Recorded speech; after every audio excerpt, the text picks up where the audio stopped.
Welcome to A levels academy Islamabad. इस video के अंदर हम उर्दू टीट्स समझेंगे कि उर्दू में आपको कैसा पैटर्न अटेम्प्ट करना है एंड पैटर्न लिखते वक्त क्या अल्फाज यूज़ करने हैं, वो सारा कुछ हम इस वीडियो में डिस्कस करेंगे। तो वीडियो स्टार्ट करने से पहले आप सबको मैं ये बताना चाहती हूँ कि मेरे ये सोशल लिंक्स हैं आपकी स्क्रीन पे। वीडियोस जो प्ले हो रही हैं ये मेरे सोशल लिंक है। पहला वाला इंस्टाग्राम का अकाउंट है।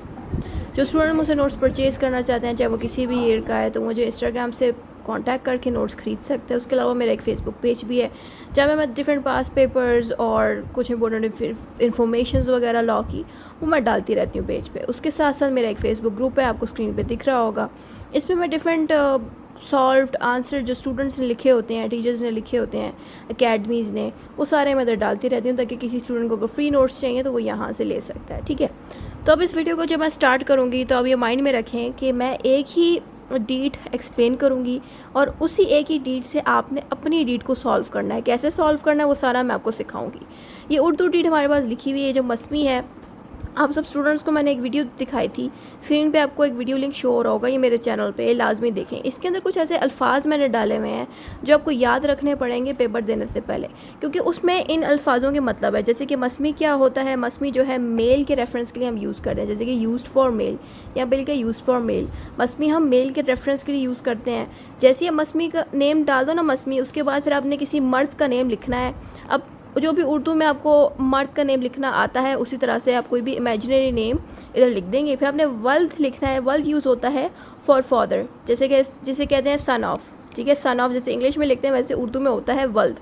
तो वल्द सिर्फ मेल के लिए यूज़ होगा। फीमेल के लिए जब आप लिखोगे उसका कोई और अल्फाज यूज़ होंगे, वो भी मैं बताऊँगी। यहाँ पे कौम यूज़ होता है कास्ट के लिए, जैसे कि कश्मीरी, गुजर, पठान वगैरह, ये उसके लिए हम कौम यूज़ करते हैं जिसको इंग्लिश में हम कास्ट कहते हैं। मैं इंग्लिश में से कह रही हूँ साथ साथ, क्योंकि जब आप इंग्लिश शीट लिखोगे उनमें भी सेम यही अल्फाज यूज़ होंगे। जैसे कि वल्द के लिए आपको सन ऑफ यूज़ करना पड़ेगा और कौम के लिए आपको कास्ट यूज़ करना पड़ेगा सेम। ठीक है, तो रेजिडेंसी के लिए आपने रेजिडेंस ऑफ लिखना पड़ेगा अपनी इंग्लिश शीट में। तो रेजिडेंसी को उर्दू में हम साकिन कहते हैं। अगर आपको इस तरह नहीं लिखना तो आप इस तरह से भी लिख सकते हैं। इन दोनों तरीके से भी आप लिखोगे तो आपको कोई प्रॉब्लम नहीं आएगी। ठीक है, तो साकिन यूज़ होता है यूज़ फॉर लोकेशन और एड्रेस। ठीक है, अब जैसे ही आपने साकिन लिख दिया उसके साथ आपको रेजिडेंस डालनी है। कोई भी आप फर्जी रेजिडेंस डाल दो लाहौर की। कोशिश करें कि एक ही लोकेशन की आप रेजिडेंसी डालें, यानी कि जो मर्द है वो भी लाहौर में रहता हो, उसका साथ जो दूसरा पर्सन है वो भी लाहौर में रहता हो, और जो केस कर रहे हैं वो भी लाहौर के कोर्ट में हो। ठीक है, आप अगर चेंजेस करना चाहते हो तो चेंजेस इस तरह से कर सकते हैं कि आप किसी एक को इस्लामाबाद या रावलपिंडी का कर लें, लेकिन जो केस आप कर रहे हो ना वो लोकेशन एक ही होनी चाहिए। यानी कि बेशक ये वाला बंदा कश्मीरी हो, कश्मीर में रहता हो, ये वाला नीचे वाला बंदा जो है लाहौर में रहता हो, और आप केस रावलपिंडी में कर रहे हैं, तो कोशिश करें कि दोनों बंदे उस वक्त रावलपिंडी में मौजूद हों।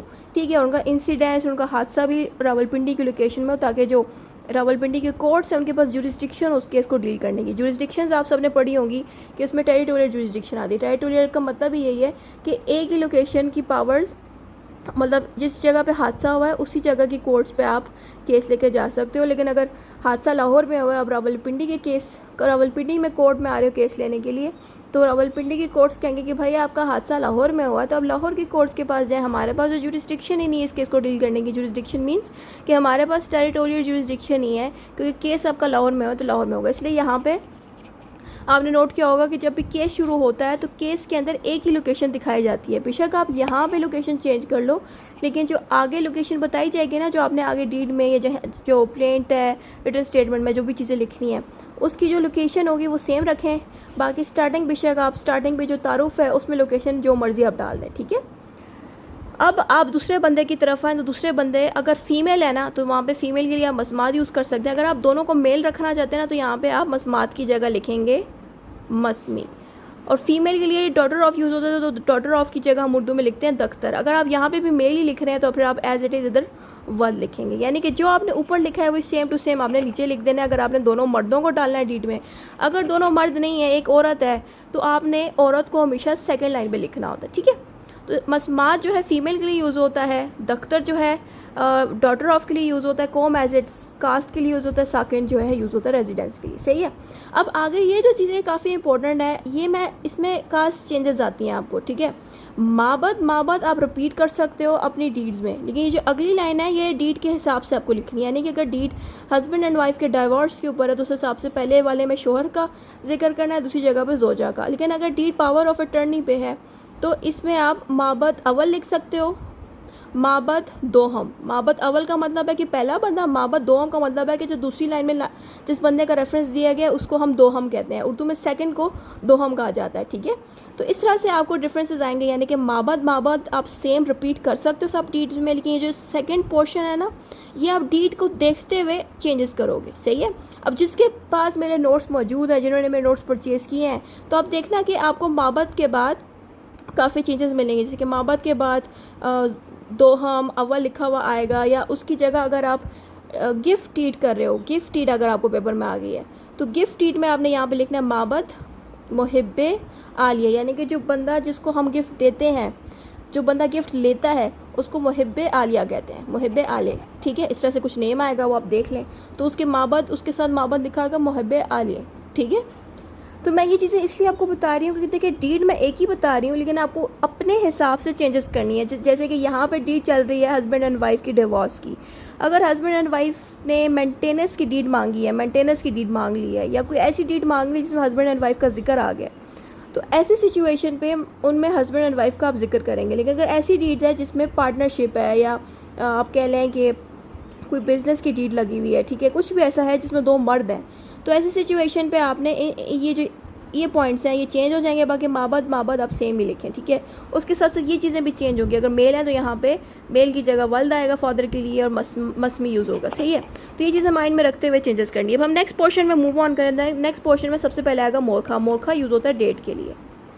डेट को उर्दू में मोरखा कहते हैं। पर यहाँ पे आपने कोई भी अपनी मर्ज़ी की डेट डालनी है। जैसे कि अभी डेट चल रही है 13th ऑफ जुलाई 2025, तो आप बेशक आज की डेट डाल दो, आपको जो दिल आए वो डेट डाल दो। याद रखना जो डेट आप यहाँ डालोगे वही डेट आगे भी इसी डेट में रिपीट हो सकती है, तो याद रखें डेट आप वो डालें जो आपको याद रहे आगे भी लिखते वक्त, ठीक है। को बम मकाम का मतलब है जिस जगह पे वो करंटली रह रहे हैं, यानी कि ये जो लोकेशन जो उन्होंने यहाँ पे डाली है ना, क्या पता ये उनका लोकेशन वो ना हो जिस पे वो करंटली रह रहे हो, क्या पता ये उनका चाइल्डहुड लोकेशन हो, यानी कि कोई उनके बाबा का घर हो और अब वो कहीं और जाके शिफ्ट हो गए हैं, बामकाम कहीं और शिफ्ट हो गया। अब देखो ये हस्बैंड एंड वाइफ की डीड है ना। अब हस्बैंड जो है किसी ऐसी लोकेशन में रह रहा था जो लाइक रावलपिंडी के पास है, और वाइफ किसी ऐसी लोकेशन में रह रही थी जो मतलब लाहौर की लोकेशन में जगह है, ठीक है। अब हस्बैंड एंड वाइफ की जब शादी हुई तो इन्होंने घर कहाँ ले लिया, घर ले लिया वो पेशावर के अंदर, यानी कि रहते ये लोग कहीं और थे मामा बाबा के साथ, जब इनकी शादी हुई है कहीं और रह रहे हैं। तो जहाँ कहीं और रह रहे हैं करंटली, उस जगह को हम कहते हैं बामकाम, जहाँ पे वो करंटली रह रहे हो। तो यहाँ पे कुछ अल्फाज हैं जो याद रखने होंगे, जैसे कि बामकाम हो गया, मोरखा हो गया, मस्मी, मस्मात, वल्द, दख्तर, कोम, साकिन, ये सारे अल्फाज ऐसे हैं जो आपको रिपीट होंगे और आपने लिखते वक्त भी याद रखने हैं कि मोरखा को बामकाम में तलाक दोनों फ़रैकीन की रजामंदी से हुई। आपने ना करना क्या है, मिसाल के तौर पे यहाँ पे तो डाइवोर्स डीड चल रही है, तो डाइवोर्स डीड हो या कोई भी डीड्स आप अटेम्प्ट करो, सपोज़ आपको पावर ऑफ अटर्नी की डीड आ गई है पेपर में, अब पेपर में तो कोई भी डीड पूछ सकते हैं, suppose power of attorney deed आ गई, तब भी आपको इसी तरह लिखना है कि यहाँ पे मस्मी वगैरह सारा डाल देना है, और दूसरे लाइन में भी अपनी मस्मी मेल को ही लिखना है, दोनों लाइन में मेल को डाल देना है, ठीक है।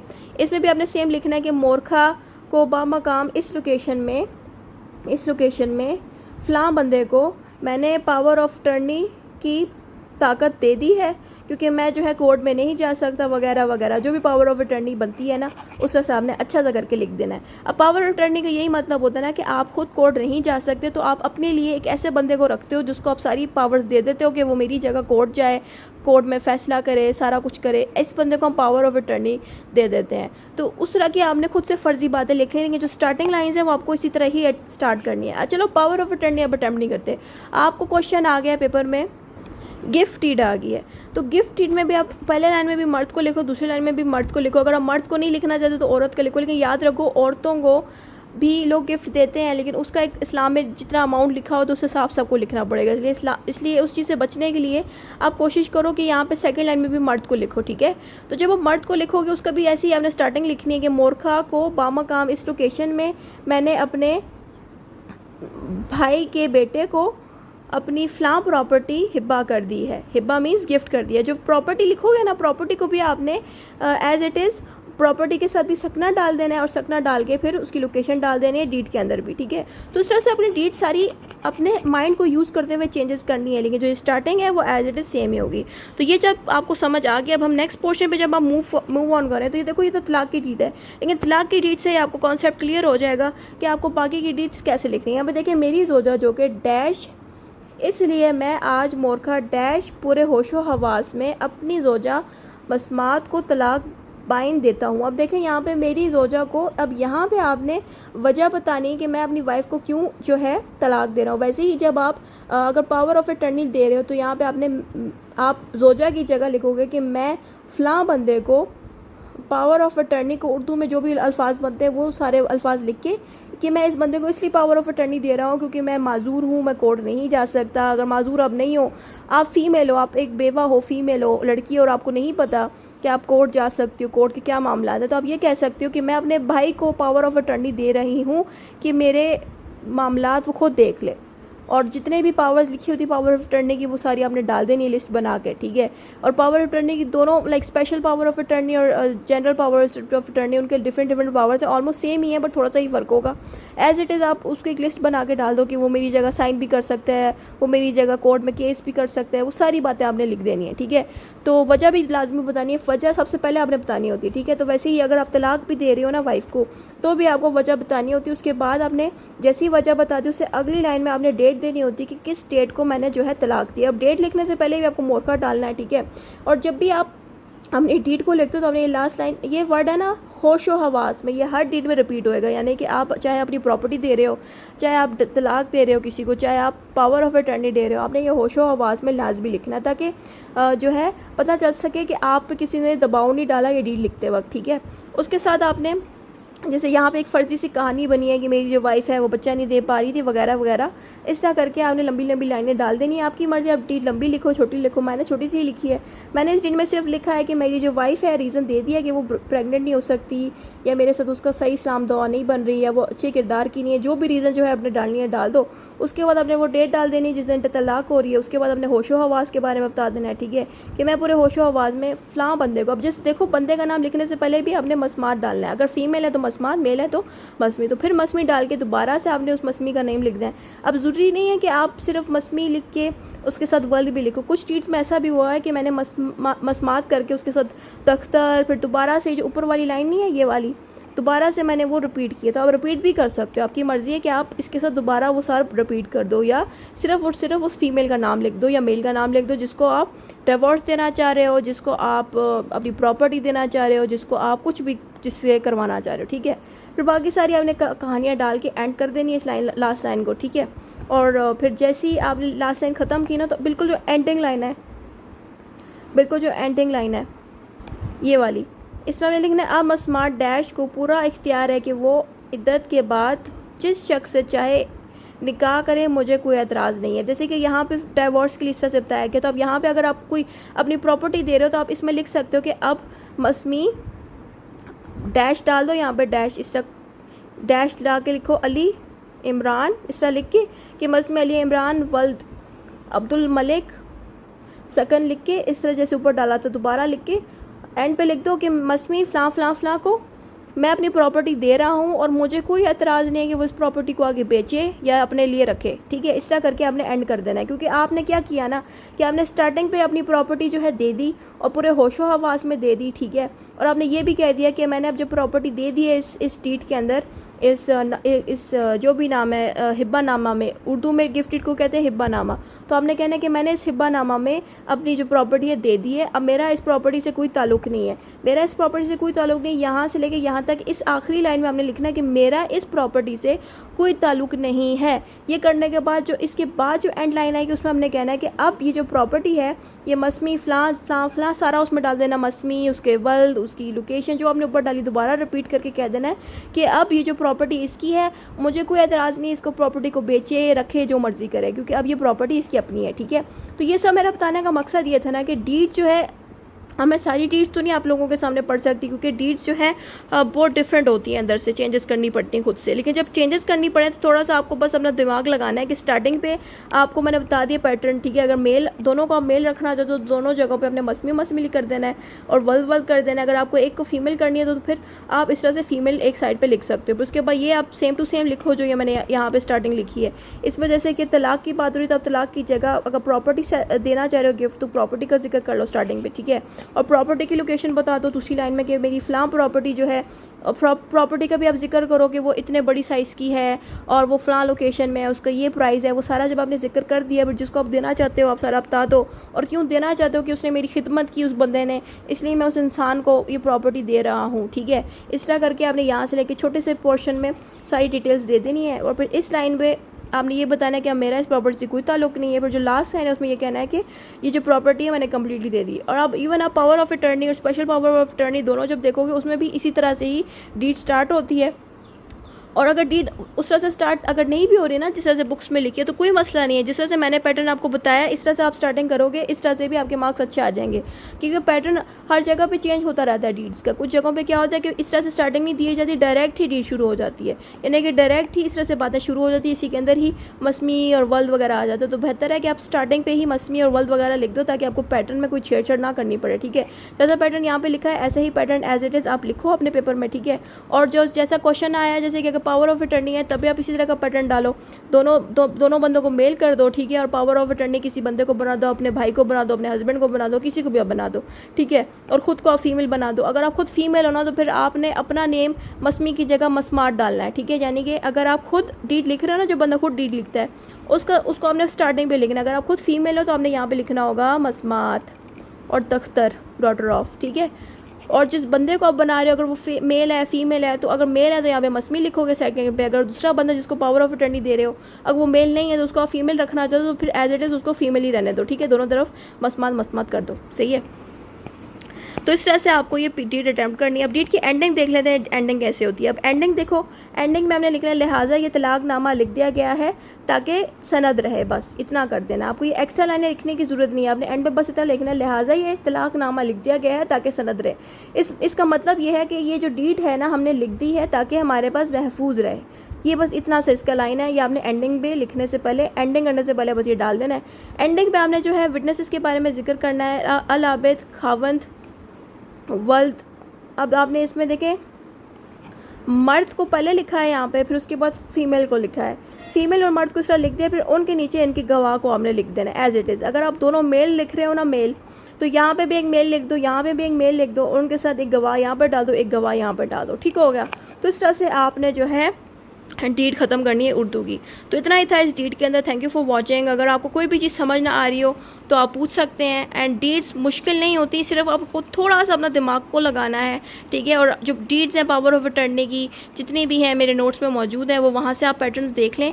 मेन पैटर्न यही है, अगर आप ये पैटर्न याद करके सिर्फ बाकी की डीड्स का पैटर्न का मतलब ये है कि जो अंदर की बातें नहीं यहाँ से लेके यहाँ तक जितनी भी बातें हैं, पावर ऑफ अटर्नी हो गया या अपना गिफ्ट डीड होगी, जो भी डीड्स होगी उनके अब अंदर की बातें सिर्फ याद कर लें कि कौन सी डेट डालनी है, क्या क्या लिखना है, ठीक है। कितनी पावर्स हैं, पावर्स कौन कौन सी हैं, वो सारी आप देख लें। लेकिन स्टार्टिंग आप सेम ही रखें जो मैंने इधर बताई है, ठीक है। स्टार्टिंग यही रखें, बाकी अल्फाज आप चेंज कर सकते हैं। जैसे कि तलाक का अल्फाज आपने नहीं डालना पावर ऑफ अटर्नी में, वहाँ पे उस हिसाब से हमने चेंजेस करनी है। लेकिन ये जो स्टार्टिंग है सेम टू सेम लिखनी है। और जो एंडिंग आप देख लो, एंडिंग भी सेम ही आपको लिखनी है। एंडिंग में आपने लिहाजा ये तलाकनामा लिख दिया गया है, ये सेम डालना है उसके बाद, ताकि ये सनद रहे, ठीक है, सनद रहे। ये लास्ट पॉइंट, ये 2 पॉइंट्स आपको सब डीड में लास्ट पे लिखने हैं, यानी कि विटनेस से पहले पहले ये लास्ट लाइन लिख देनी है 1 से 2 लाइन में। फिर उसके बाद आपने इस तरह से विटनेसेस को डाल देना है, दोबारा से मेन बंदों का जिक्र करके एंड पे विटनेस का डाल देना है। आप चाहो तो विटनेस के साथ इनका NIC अपना CNIC भी डाल सकते हो, इस तरह से इनका CNIC नंबर भी इस तरह से डाल सकते हो। आपकी मर्ज़ी। कुछ स्टूडेंट्स जो है CNIC डालते हैं गवाह के साथ, गवाहों के साथ, लेकिन कुछ नहीं डालते। तो मैं आपको कहूँगी आप CNIC लाजमी डालें, कोई भी फ़र्ज़ी नंबर आप CNIC का डाल देते हैं, ठीक है। इससे से आपका जो है डीट मुकम्मल हो जाती है, तो इसमें कोई कन्फ्यूजन नहीं है। सही है, बीच के जो अल्फाज है ना वो बस आप सारों के देख लें ताकि आपको समझ आ जाए कि अब लिखना क्या है। बाकी एंडिंग देख लें आप, एंडिंग में दोबारा से आपने उन लोगों का जिक्र करें जिनका आपने स्टॉप पे किया, उसके बाद एंड पे फिर आपने विटनेसेस का जिक्र कर देना है। और फिर आप चाहो तो विटनेस के साथ गवाह शद वल के साथ आप सकना भी लिख सकते हो, यानी कि विटनेसेस की आप लोकेशन भी डाल सकते हो, ठीक है। यहाँ पे मैंने लोकेशन नहीं डाली, लेकिन आप लोकेशन डालना चाहो डाल सकते हो, क्योंकि कुछ टीट्स में लोकेशन नहीं दी गई, क्योंकि कुछ स्टूडेंट्स जो है जान छुड़ाने के लिए टीट्स में लोकेशन नहीं डालते। बट मैं कहती हूँ गवाहों का भी अगर आप लोकेशन डाल दो ना, उससे भी बड़ा अच्छा आपके मार्क्स आ जाएंगे। आपने क्या करना है, गवाशत लिखना है, गवाह का नेम डाल देना है, वल लिखना है यानी कि गवाहों के वालिद का नाम डाल देना है कोई भी फ़र्जी सा। फिर आपने लिखना है सकना, यानी कि उनकी रेजिडेंसी कोई भी आपने फ़र्जी से डाल देनी है। फिर उनका CNIC नंबर, कोई भी नंबर आप रैंडम से डाल दें। वैसे ही सेम आपने दोनों के साथ करना है, ठीक है। तो सर से आपकी डीट मुकम्मल हो जाएगी। Thank you for watching.